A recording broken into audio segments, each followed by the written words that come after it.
Teresa, this is Fred. I know when we were in the gather room, you were talking about not having a format for your sessions, and you wanted to do a conversation. So, and you had some ideas on or feelings about autonomous vehicles. So, why don't you kick it off and let us know what your thoughts are? Thanks, Fred.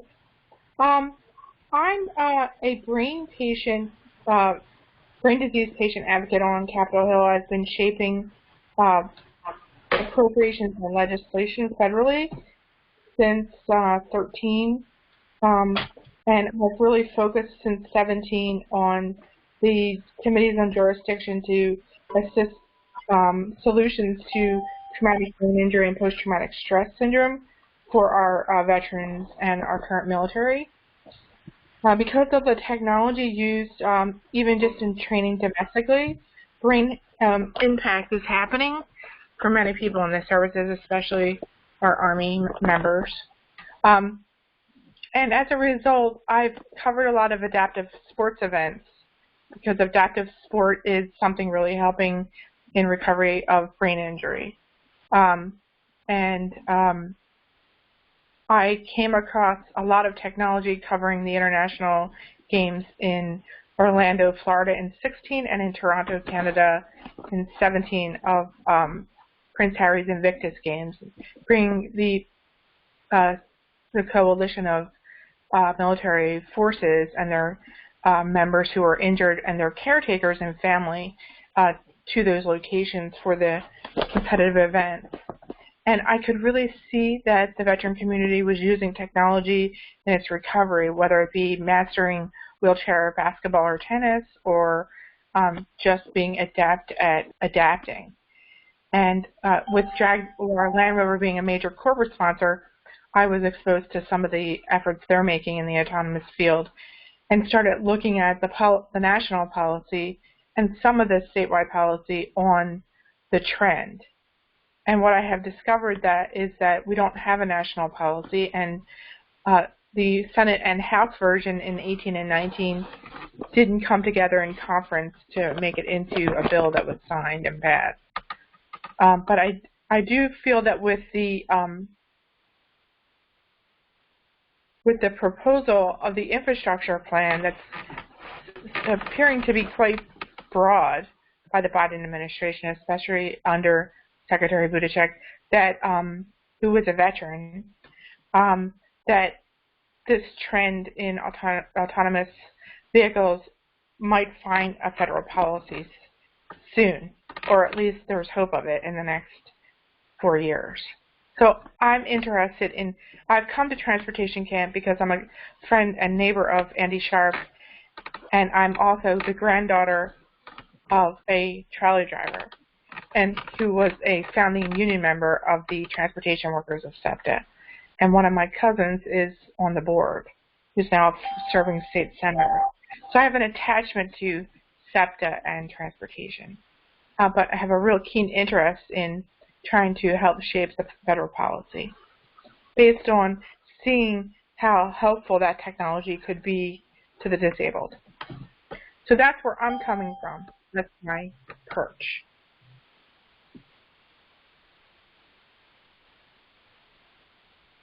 So I'm here to hear your perspective on where you think the trends might be on the robotics, the technical development, and not just in trains. What I've learned from your camp in the last 3 years is that it might have application to other forms of transportation, like trains, like buses.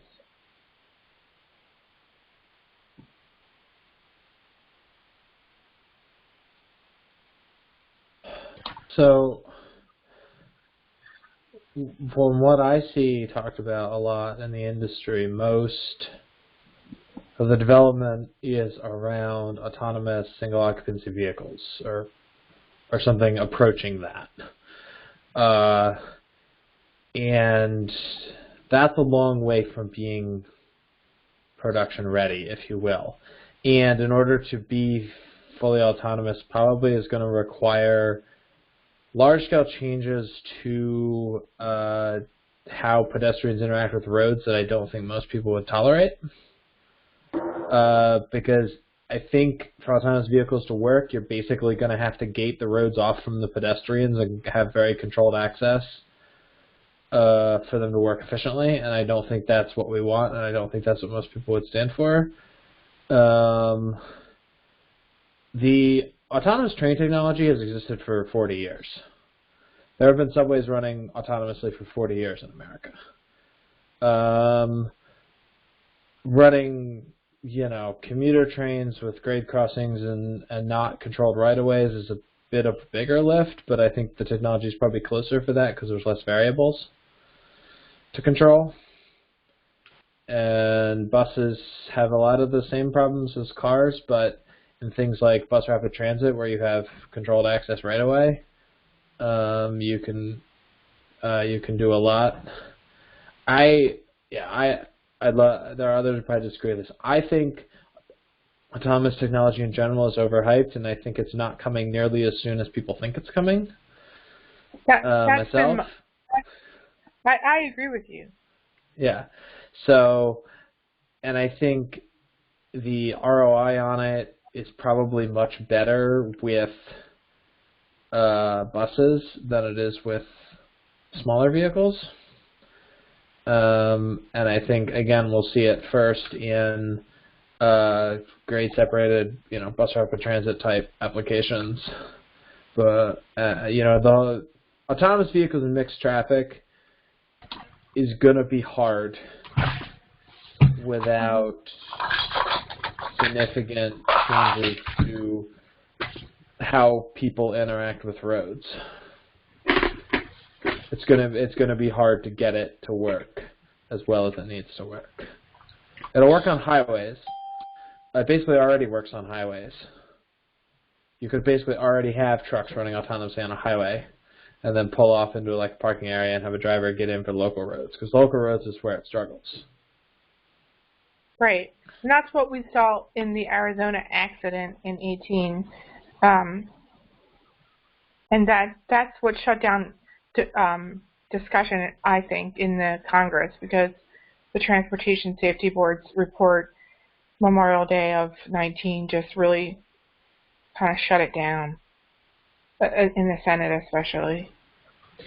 There's in autonomous vehicles, no matter what type you have, there's a couple things right now that are the big showstoppers, because technologically we can do it.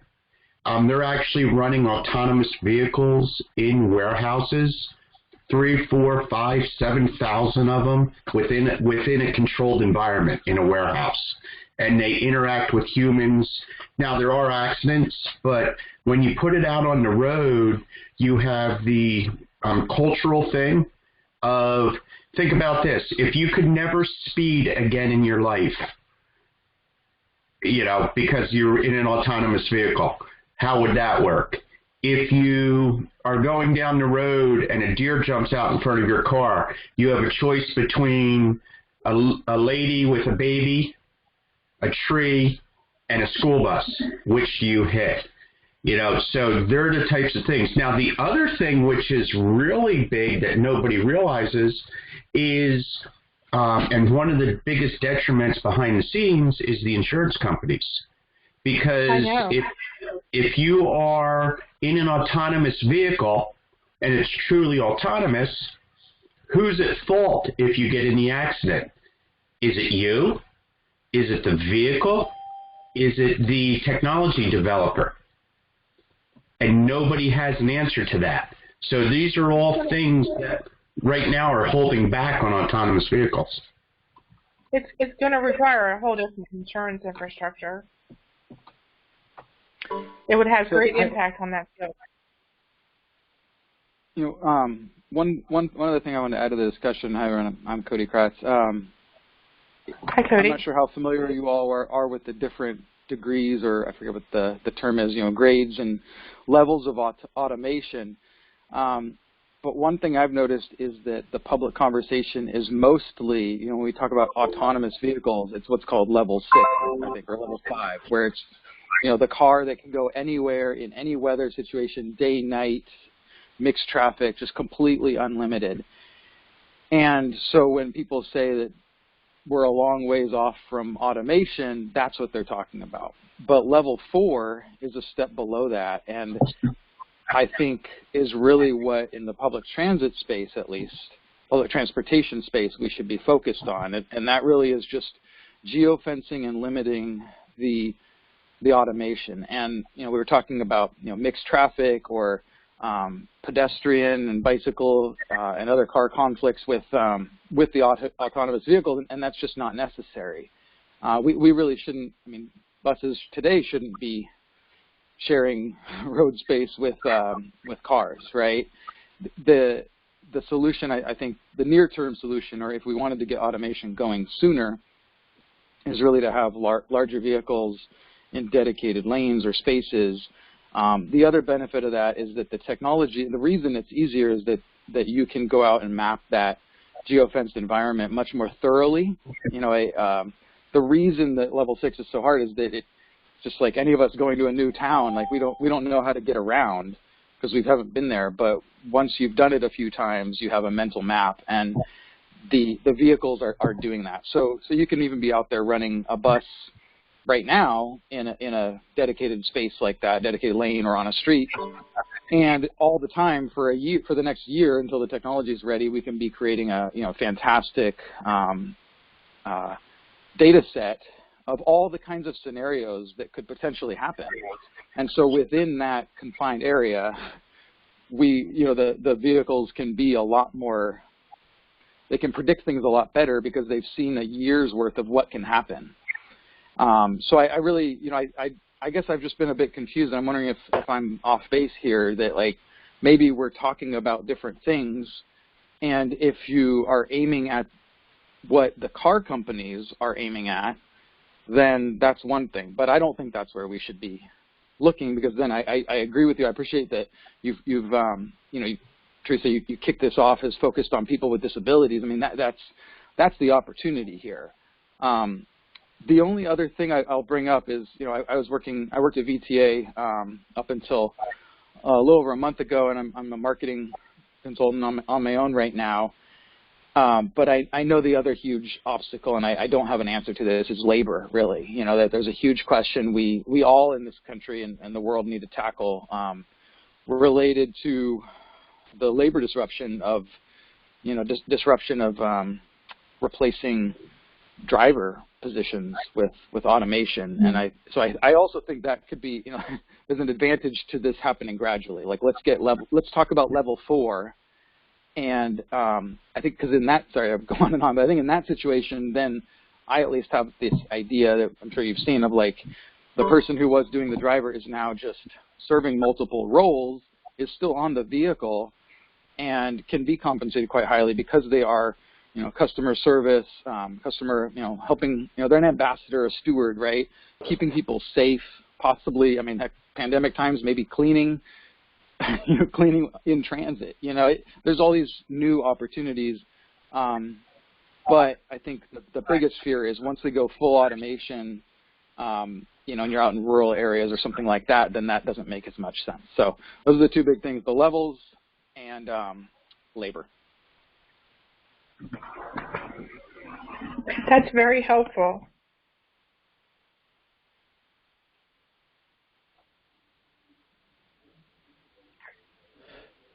One other piece of this puzzle, and looking at like how to improve mobility for people with disabilities, I think in a lot of places you can achieve similar outcomes with improving kind of existing structures of transit, like demand responsive transit or fixed route, some combination of the two, because some people need one more than the other. I think in a lot of places you can achieve similar mobility outcomes with improving those, whether or not there's automation involved. Automation can make those services more efficient or potentially less expensive to implement, but if they're still bad services, the automation's not really going to help you. The automation of the single occupancy vehicles can help in some situations, but I just don't know that the outcomes could be just as good of improving on demand and fixed route services as it would be to go all in on autonomous, like, smaller vehicles. That's not something that's necessarily knowable people have studied, but I think about that a lot.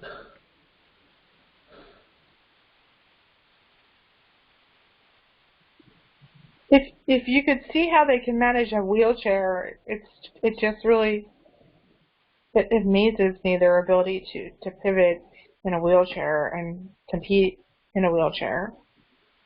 So I'm not making the leap from there to having total autonomous vehicles, but you can see the possibilities. But I think there's a lot of I think it's not as near as some of the projections and coverage of it in the literature suggests. I think there's a lot of changes that would have to occur. But then again, new things can happen, and who would have known 13 months ago that we'd be in a worldwide pandemic? Yeah, Putting so much pressure on how we rebuild. Go ahead. Technologically, my understanding of the technology itself is that, I'm not involved with any of these companies, but I've just seen different pilots, and the biggest limitation to that, what is available today, being an improvement on non-autonomous transit, is that they're very slow. They can't go fast, right? So they'll be capped to like 25 miles an hour, some time, very low speed for safety reasons, and that may or may not be government regulated. It might simply be the vehicle manufacturer and operator is that's what they're capable of at this point. Now, that doesn't mean those things shouldn't be done, and we shouldn't look for opportunities for things like that in like a downtown circulator, or what's a place that should have that anyway? School zones, I don't know. I mean, just where would that not be a limitation, and where might that actually be advantageous? You mentioned the steward role, this job. I mean, in terms of, I hadn't really thought about it, but in terms of helping people with disabilities, securement devices, et cetera, is, I mean, it just can improve if we could get there where, people are getting on and off the vehicle that need to be secured or might need some assistance because they have disabilities. That doesn't really affect the on-time performance or travel time as much as it does today. You obviously can't start off until the person is secured, but it definitely saves a little bit of time. And what I'm excited about is simply the ability, the opportunity possibly to have 24/7, 365, 5-minute service, things like that that you just can't do without this. It's just impossible. And we could say, oh, let's just get lots more federal funding, but pragmatically, it's just not going to happen. And I'm not sure that's the best use of public dollars because it'd be extremely expensive, and there are other things to work on. But if we're able to get this kind of technology, even level 4, even at 25 miles an hour, whatever it is, out there, I think that's important. The other big hang-up is simply that this is not, and probably the reason this is not the focus of the national conversation, is this is not the priority of industry.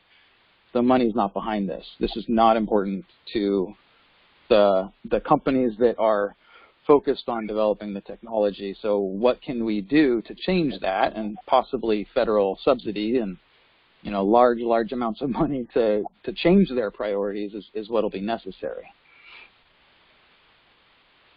In the pandemic, where I'm seeing some of the smaller vehicles being used, is food delivery, because it's been such an important.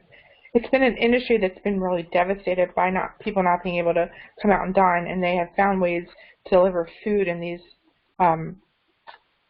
small robotic vehicles. So I maybe it's just pockets for now, like you're saying, different lower levels of movement might be where it's going to develop something practical. I don't know if anyone's keeping track of smart cities and some of the things they're doing around building. There's a smart city project in Ireland that's testing out the use of this technology in community. I haven't done a lot of research on it, but I just recently this week came across the fact that they're building a hub there. Has anyone seen that information, or is anyone aware of smart cities? I've done some smart city work in my professional life, and the ones I've worked on haven't necessarily been built yet. But I think smart cities is an important piece of the puzzle, because a big part of smart cities is putting in the technology infrastructure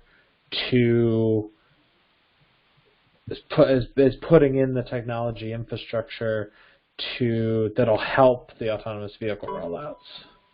A lot of smart city technology, puts wayside sensors in to help the autonomous vehicle navigate and to see information around it. If they're putting some of the smart cities put in pedestrian trackers and put in congestion sensors, put in transit signal priority, all this tech that they put in for smart cities is complementary to autonomous vehicles. So I think the two are very much interconnected with each other.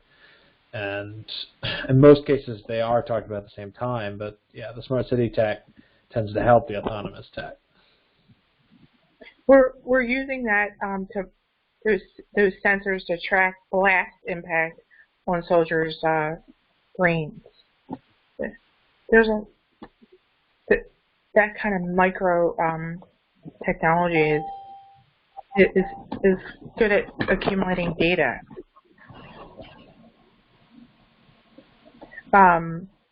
So you're seeing it more in these kind of small ways around cities that can manage an infrastructure impact.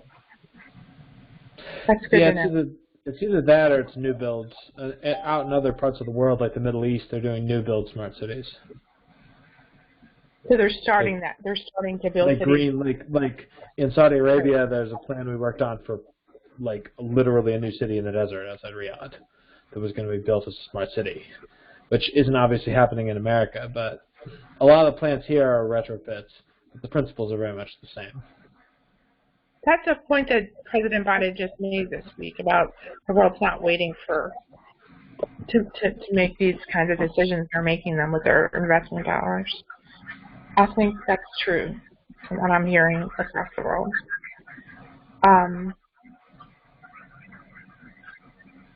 So is there any other aspect of this that I agree we need to be careful about how to invest in it? I think sometimes small marginal wins are the way to go in building these kinds of changes. But I think the point that Fred made about insurance is truly a roadblock. It would turn the insurance market for mandatory car insurance on its head. I read a offshoot article out of Europe about transportation back last fall. I can't find it again, but I was looking for it. And basically it said, what is the biggest roadblock to autonomous vehicles and its interaction across the globe? And the article basically said humans were the biggest problem. And that's in multiple levels, being an interaction, being our thoughts that, we know better, being that different people want preferential treatment, so there's so many levels from a human aspect that's getting in the way of the technology actually being implemented. I think we're seeing that in these conversations on how we open up economies in the pandemic, and these whole conversations around carrying a passport if you've been injected or not, and all the issues that that's bringing up about privacy and rights. And I think it speaks to this. It shows those tensions that are happening in this kind of development around the world. Technology has the illusion of privacy, but there is no privacy with technology.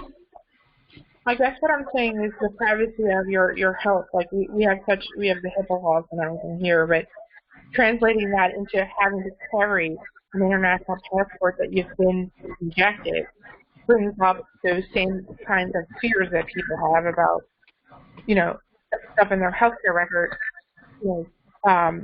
punishing themselves in future opportunities. It's just bringing up those kinds of issues around growth and development that I think we can learn from with regards to transportation and things. True. I worked with a planning commission on a project to manage, to look at traffic flows and commuter activity. And when you talk about privacy, they were actually were able to buy from the phone companies all the phone records for the movements of those phones over a period of time. Now, it did not have the phone numbers that was associated with it, but me being me, I took their raw data and their mapping process, and I actually drilled it down to where there was one of 3 phones that was most likely my phone. Because I knew where I started, I knew where I ended most days. So, even though the privacy's out there, it's not completely out there. And again, goes back to autonomous vehicles. An autonomous vehicle will know where you started and know where you ended and know everything you did in between. There's a track record. Well, it has to be for it to function. Right.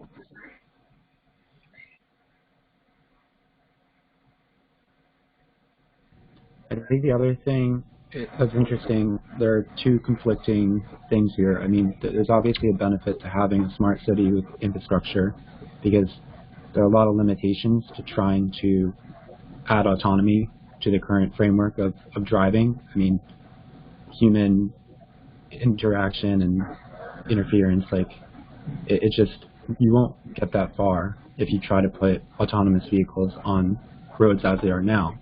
But at the same time, once you start putting money into that autonomous infrastructure in cities, you could think, well, why don't we put that elsewhere? Why don't we put it into transit or something? So I think those 2 conflicting points, we're going to see that develop as autonomy continues. Because the market right now, a lot of the market is trying to solve the problem of putting autonomous vehicles on human roads as they are now. But already people are trying to hack these things. I saw a couple days ago somebody turned a 30-mile-per-hour speed limit, elongated the 3 so it looked like an 80 to a Tesla. But a human can tell it's a 30. The Tesla couldn't, and it sped up. And that's just one example of how people are going to screw around with this stuff.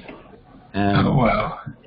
And that's going to happen until it's a closed system. As long as it's an open system, people are going to screw with it.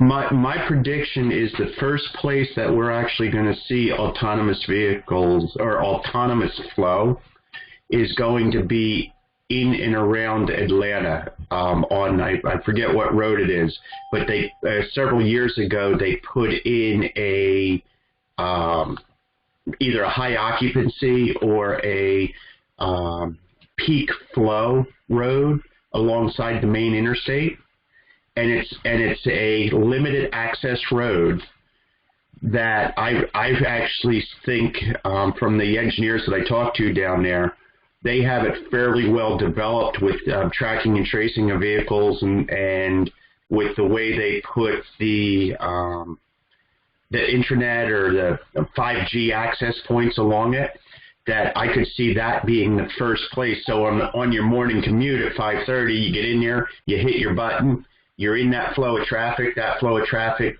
flies down the road. It takes you off to the transition back to the normal road, and then you go on driving the rest of the way to work. So it has to do with the design of what they put in there, the highway that they put in, and what they're continuing to add to it. So it's been cumulative marginal change. Yeah. Correct. Like, we couldn't have predicted 13 months ago that we would be using Zoom technology so easily and adaptively. So you just don't know. You can't predict the future in a clairvoyant way. You can only try. So I think learning how to pivot in this pandemic shows our ability to adapt and to use technology to do that. You know, you can also see the use of these kinds of tracing and tracking in mental and physical health, social responsibility of like having the data yourself with these trackers that you can use for your calories, your sleep, your water intake, your exercise. And you can see the use of the transit and ring technology and cameras in cars helping in crime scenes. There was just a big case that was broken, a woman that was killed on a walk home in London that got a lot of attention. And I think they used a lot of smart cameras to track what happened. So there's just a lot going on with regards to these technology changes that we're learning from, I think. But I do think there are real challenges to it from where we are right now. Does anyone have any negative feedback on what smart cities are doing? Like, if you could change something about their initiative, what would it be?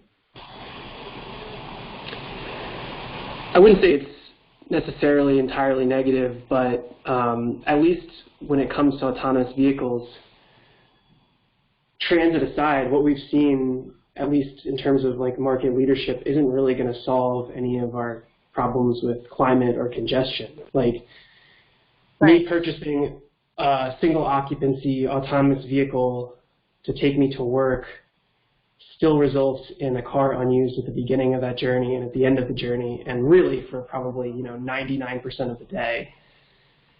So thinking about how you just mentioned kind of these technology shifts presenting an opportunity to rethink kind of just broadly the way we do things, I'm curious, how do we take this opportunity to work towards, our climate goals, mitigate congestion, make streets safer, and not just kind of throw this technology onto the existing way of doing things? I think we could all agree with you that we're thinking through these things.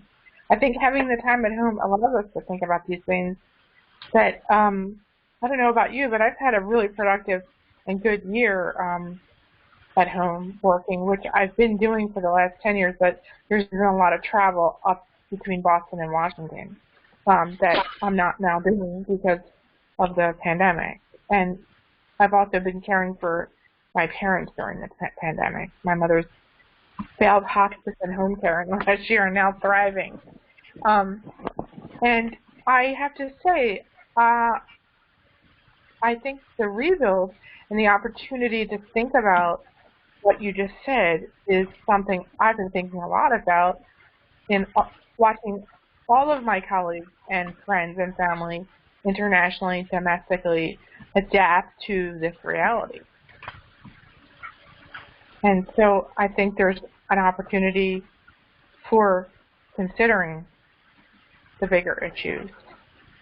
But I still think it's really hard. I saw a think tank put together a autonomous pod vehicle concept, where if you're a commuter, what you would do is think of it as a Mini Cooper. You would get in your Mini Cooper, you would drive from your home location to a consolidation point. You would drive that Mini Cooper, and it would automatically load itself onto a multi-vehicle platform, and then that single multi-vehicle platform would move from there to the point of destination, almost like a rail line. and then you would get off again and you would drive the rest of the way. And they felt, because basically when you look at it, when you look at a car versus a train, you know, a train can move 100 cars for the same amount of fuel, the same distance that 100 cars could move each of themselves. So you're saving that much carbon footprint, you're saving that much fuel consumption. But that was one of the think tanks that it was conceptualized for, like, Smart City 2050. Okay, I'll try to find it. One thing that bothers me a little bit is how some companies are marketing autonomous vehicles. Like, me too. Say Tesla, for example. I mean, yes, like, I do think that there's some convincing to be done culturally, so I can kind of see why they did it, but at the same time, they're branding full autonomy, something that is not full autonomy as full autonomy, and they're being very misleading with their marketing language in doing that. I've had these with private companies sometimes, though. I think that's what was important about the National Transportation Safety Board's investigation of that Uber crash of the autonomous vehicle back in Arizona. That the report came out in May of 19 and really did have a chilling effect on shaping a policy. And Blumenthal and Markey, Blumenthal of Connecticut, Markey of Massachusetts, really led that charge to put a halt on it. And that was their concern, that we have to put safety first. And I think you're right. I think we have to look at the kind of information that's floating out there. I think safety will be an issue, and I also think there is some adjusting for drivers to let go of control of the vehicle. I don't think that's easy. And I think that having experience with the vehicle is probably the best way to get used to that lack of control. It's an interesting balancing act.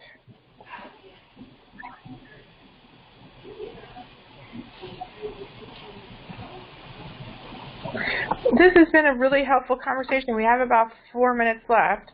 Is there any other issue that someone might have in mind?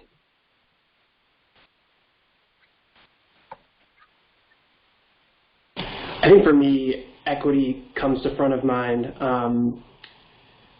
A lot of these transformative technologies, especially in the realm of transportation, seem to perpetuate or even further inequity. So just making sure that as we envision a future that involves, autonomous vehicles, that it's either affordable for all or not prioritized over the transportation systems that we have that are affordable for all, or as close as we can get as a society. So I don't know, I think about like the Hyperloop and cities that are buying into that, and if you run the numbers, it's simply not going to move enough people to provide an equitable means of transportation the same way that a subway would. So, at least in its current form.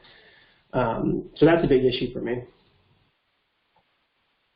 Always the case with public money and resources.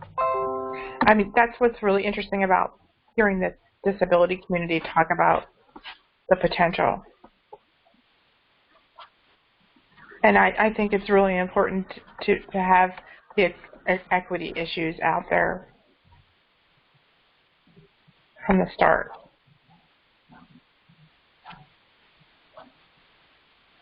I also think it's important to find ways to expose the younger generation through like STEM courses on these trends.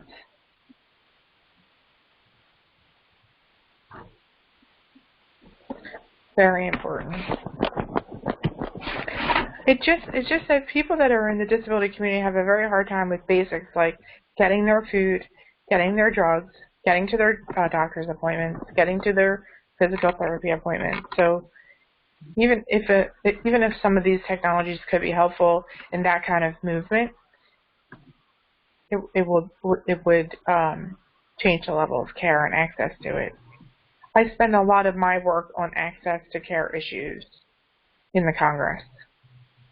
And that, again, is an insurance issue.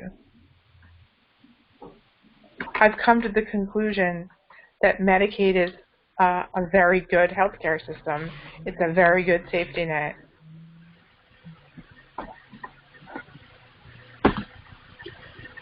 Yeah. Well, things are often better than how they're portrayed. Yes, they are. The real dollars and cents of it all. Thank you so much for your input on this, and I hope to continue to participate in the other sessions. I think we're supposed to be done by 11:30. Is that right? Yep. And then the next session starts at 11:40. Okay. Yeah. Well, I'm going to sign off. Thank you so much for your input. Yeah, don't forget to go check out the board because there's 5 sessions planned for the next on the board, and choose your room. Okay, thanks, Fred. See you, everyone. Thanks. Bye-bye. Thank you.